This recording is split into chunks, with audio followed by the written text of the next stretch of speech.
At binabati ko ang Sangguniang Kabataan at katipunan ng barangay dito sa inyong napaka-successful na youth night. At palagpakan natin yung mga kabataan ng San Valley, barangay San Valley. Mahirap itong ginawa nyo, napakahirap i-organize nyo. Kami-kami nag-attend. Hindi lang yan.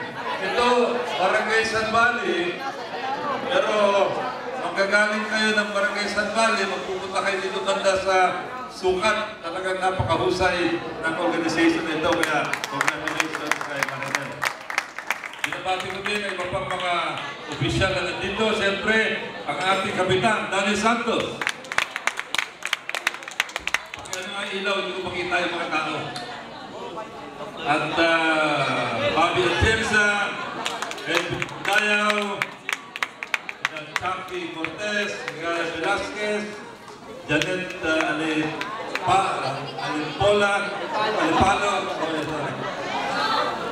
at si Kagawad Rod Cortez. At sa inyo po lahat, ang mga kabataan dito. Alam nyo, ang barangay San Valley, kahit na malayo sa aking barangay, BF, kapagkat yung BF, nandito lamang sa kabila. Pero alam niyo naman, kayo ang saksi na si Congressman Goles madalas dumalaw sa halos lahat ng sulok ng barangay San Valley. Mayroong okasyon o walang okasyon.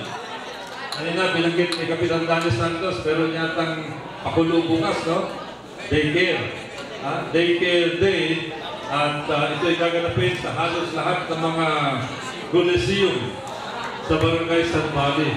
At ang barangay San Valley, alam naman, pagdating sa Coliseum, isa sa pinaka-maraming Coliseum sa barangay San Valley. At katunayan, bukas, magkakaroon tayo ng another blessing doon sa Annex 45 na teritoryo ng barangay San Valley, bagamat ito na fast track area. At gusto ko rin i-announce na ako'y naggumawa na ng bagong listahan ng mga gagawin pang mga Coliseum. At ang isa sa mga Coliseum na gagawin ay ang Coliseum na gagawin para sa San Valley High School. Ayan, meron tayo dyan para kapag meron nag-aaral sa high school dito, para meron na kayong masisilungan doon, katulad ng Coliseum ng San Valley Elementary School. Kaya magkakatapatan dyan. At kung tayo papalarin, medyo mahirap kasi ang pondo ngayon, pero kung tayo papalarin, masisimulan na rin natin ang upgrading at improvement ng San Valley Road. Mula doon sa Service Road hanggang doon sa kalulutan ng doon sa San Valley Road. Hindi ko alam kung makakaabot tayo ng Santa Ana kasi ubot ng haba itong kala ito. Kaya yan lang ang mensahe, Congressman Goles. Sa muli pong pagkakataon, nagpapasalamat sa Barangay San Valley sa inyong patuloy na pagtangkilik sa pamilyang Goles.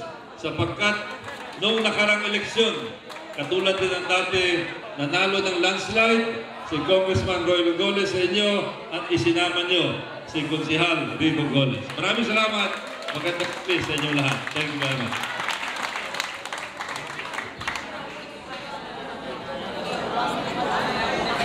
Tinatawagan ko si Ate Inday. Ate Inday, nasa na yung gift check na ibinigay ni Congressman? Saka yung bulutan, nasa na?